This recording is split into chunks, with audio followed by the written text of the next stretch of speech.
Dr. Connett, please.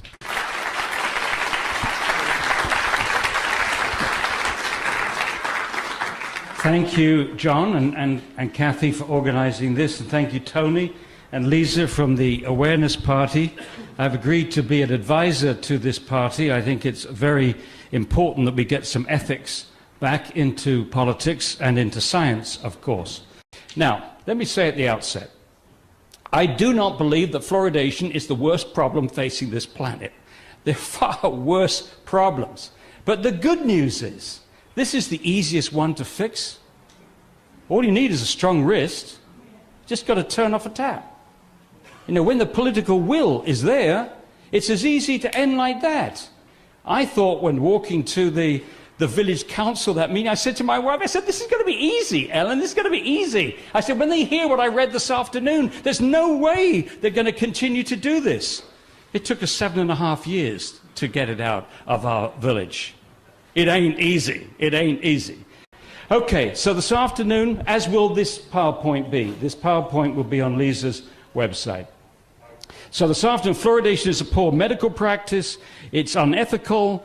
The evidence of any benefit is very weak. This was the big surprise for me because I assumed that the issue was going to revolve around safety, and I was expecting the evidence that it actually worked to reduce tooth decay would be strong. But incredibly, it's not strong at all. It's extremely weak.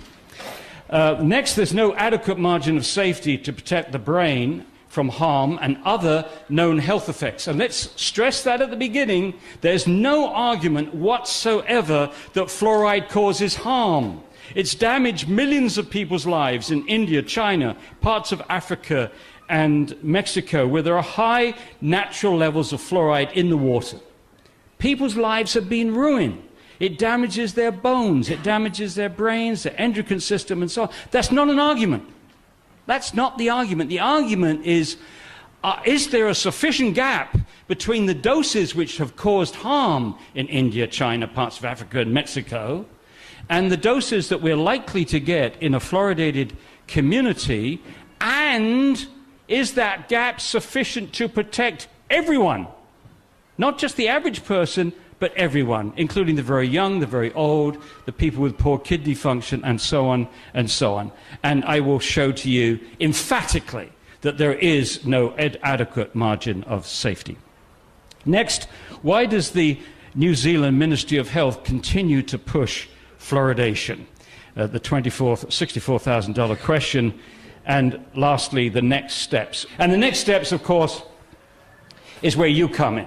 I mean, this is useless. If you go away this afternoon and say, I heard this good talk by this guy from America, so I'm going to pull somebody, and he was very convincing that fluoridation is a bad idea, but you can't remember any of the arguments, it's useless. So hopefully, if this is any good at all, it will be to arm you, to give you the ammunition so that you can win these arguments. You can win these arguments with your friends, you can win these arguments in public meetings, and so on. And of course, as I said, this PowerPoint will be available to you, as will with the book. So it's a poor medical practice. In the 1930s, there was a short experiment where they added iodine to the drinking water to fight goiter and other aspects of poor thyroid function. Didn't work, because some people were getting too much iodine and they got overactive thyroid glands, so they stopped that. Then they added fluoride to the water starting in 1945, and since then they haven't used the public water supply to deliver any other medicine. None. And why is that? Because it's a clumsy tool to deliver medicine. Yes, you can get your engineers to control the fluoride concentration at the waterworks, but you don't control the dose, which is what hurts you. It's not concentration, it's dose. The dose depends upon how many liters of water that you drink. It's concentration times volume. It's milligrams per liter times number of liters. Now, I was in Australia a few weeks ago, and miners in Western Australia are drinking 10 to 12 liters of water a day. They're going to be wrecking their bones with that. In 30 years from now, these guys are going to be limping all over the place. So It's the dose you can't control. And ask any pharmacist, is there any drug in your store that you can give to anybody and tell them you don't have to worry about the dose, take as much as you want? No. He'd look at you as if you were stupid. Of course not. The second question is, it goes to everybody. When you put it in the water, it's going to go to the very young, it's going to go to babies that are bottle fed, it's going to go to people that are sick, people that have poor nutrition, it's going to go to everybody. Ask the pharmacist, is there any drug that you can give to anybody? No, not at all. Is there any drug that you can put out there, that the prescription drug that you don't have a doctor overseeing for side effects? No.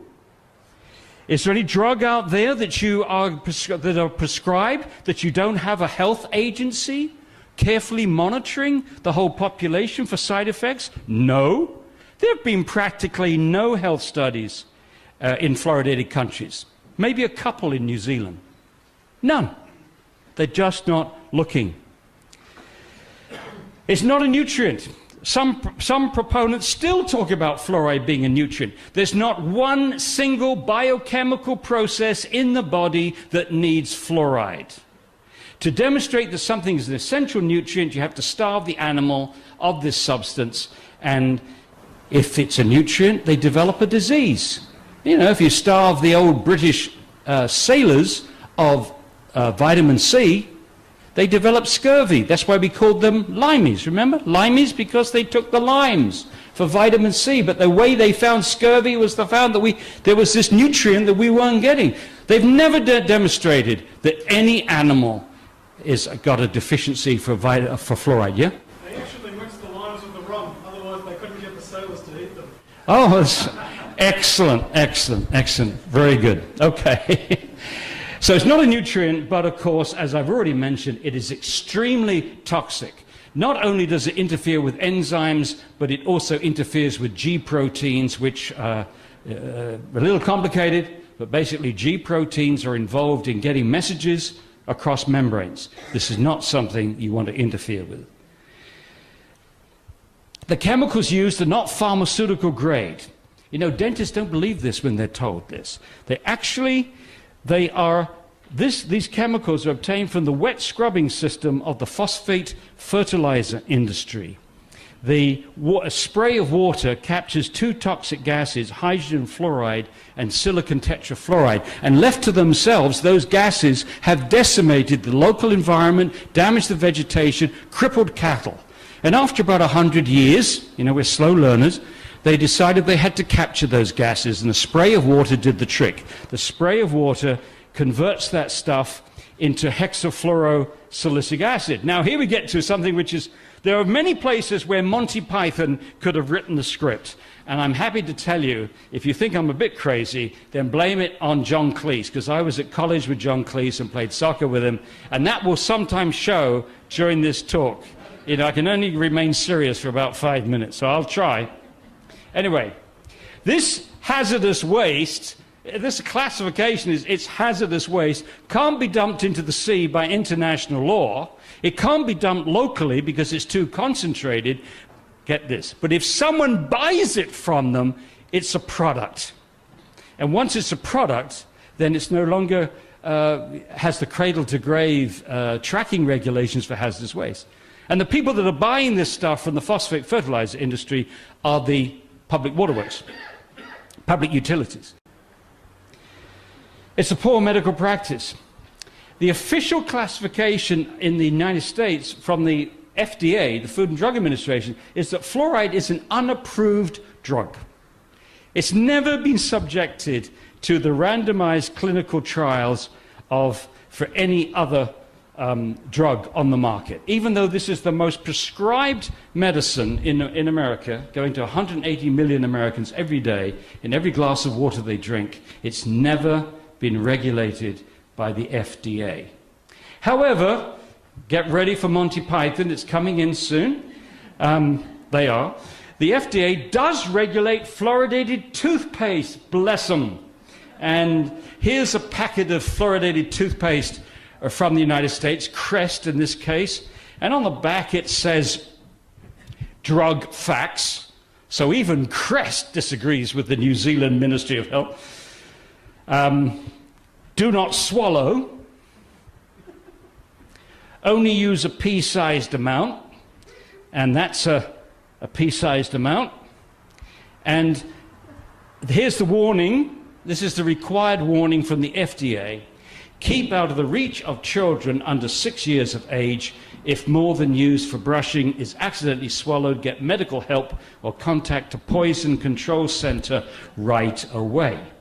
Well, I'm sure you're all wondering what a pea-sized amount of fluoride, how much pea-sized amount of toothpaste at 1,000 parts per million, how much fluoride is that? Answer, it's 1/4 of a milligram, which is the equivalent of 250, 1/4 liter of water at 1 part per million.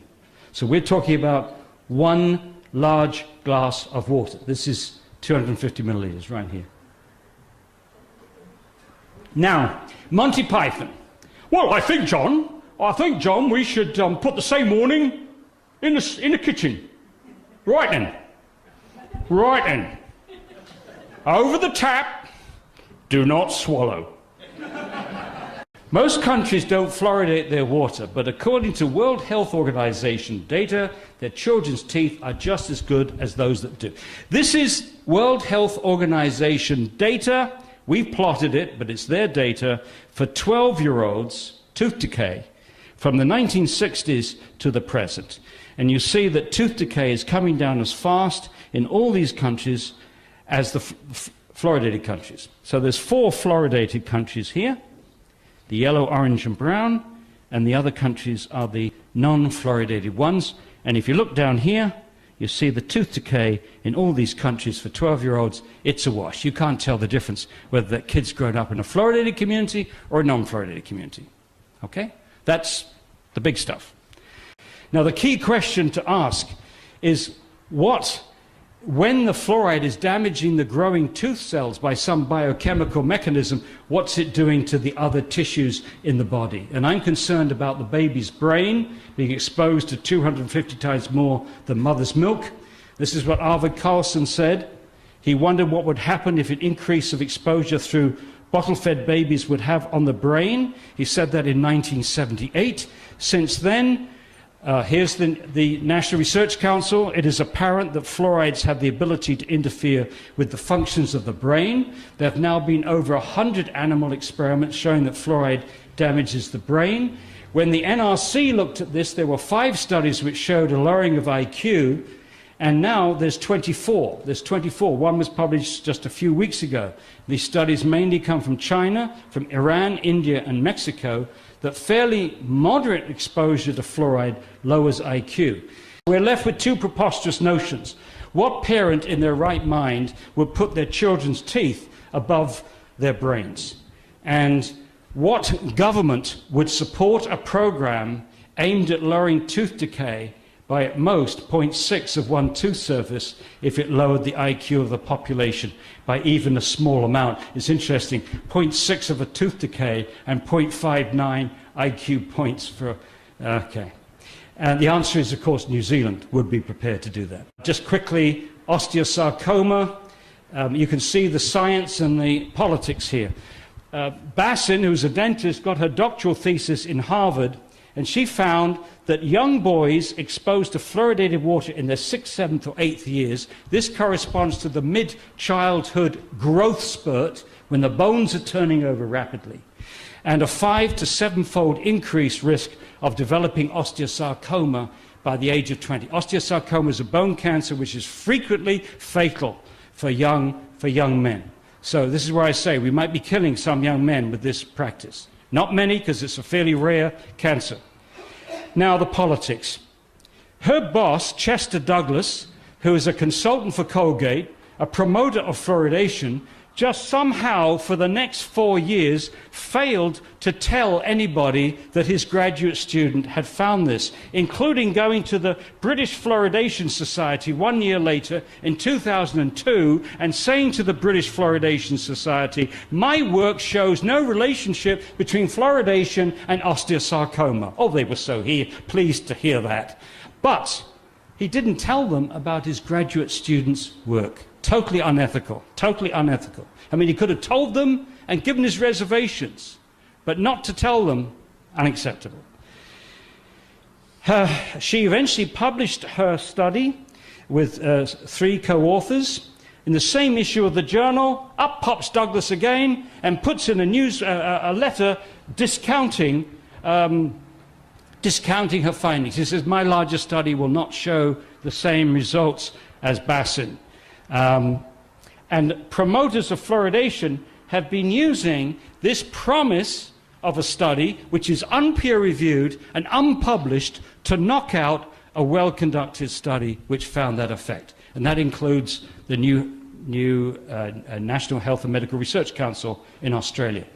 And Douglas promised his study for the summer of 2006, and we are still waiting for Chester Goddo Douglas to produce this study. That's the politics of the thing. Thyroid function. Several lines of information indicate that fluoride exposure has an effect on thyroid function.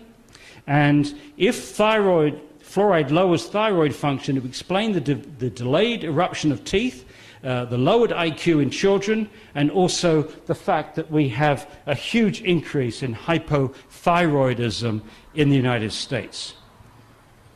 The pineal gland. Jennifer Luke showed in England that fluoride accumulates in the human pineal gland, which makes an important hormone called melatonin, which is like a biological clock. It deals with the onset of puberty, jet lag, sleep patterns, and aging. And in animal studies, she found that animals exposed to fluoride lowered their melatonin production and shortened the time to puberty. When she looked around in the literature, she found only one study that dealt with anything to do with puberty and fluoride, and it was the second trial in the United States, from 45 to 55, Newburgh, Kingston. And she found that the young girls in the fluoridated community were menstruating on average 5 months earlier than the non-fluoridated community, which they didn't think was significant at the time. Now, the science is on our side. If you go to FAN New Zealand's website, you'll find the scientific arguments. If you go to our website, you'll find the scientific arguments. You'll find the health database that my son put together. You will also find that you can access this report online from our site. You can search it electronically from our site. So you've got access to that. You've also got access to this video. It's only 28 minutes long. It's 15 scientists. 3 scientists who wrote this. Arvi Carlson, Nobel Prize winner, 2 former EPA, US EPA scientists, Sir Ian Chalmers, and a few other distinguished, Phyllis Mullinix, who did the first animal experiment with fluoride on the brain, myself, Vivian Howard, really good, important people. And that's important for you to share with people, because those who think that the people opposed to fluoridation are twerps, idiots, Flat Earth Society, when they look at this, there's no way. I think you do better just to get people to look at this rather than argue. Don't argue with them. Just try to persuade them to look at this with an open mind and then have the argument afterwards. And on that tape also is not only this on the tape that you can buy, but also the 28-minute interview with Chris Bryson, and also a 59-minute interview I had from the crew at Alex Jones' show there. And that's the best interview I've ever done. That's 58 minutes of it. So you've got a lot of ammunition there. You have more ammunition today, and of course our book. So with this, you can really, we wrote this so that citizens would no longer be put down by the white coats. Because you say to the white coat who tries to pull rank on you, I'm a doctor, I'm a professional, and you're only a citizen. You say, fine, have you read the book? Oh, you haven't? Oh, well, when you've read the book, then maybe we can have this discussion further. So this levels the playing field for you, at least until they've read it. Then you might be in trouble. But anyway, you can try. Thank you.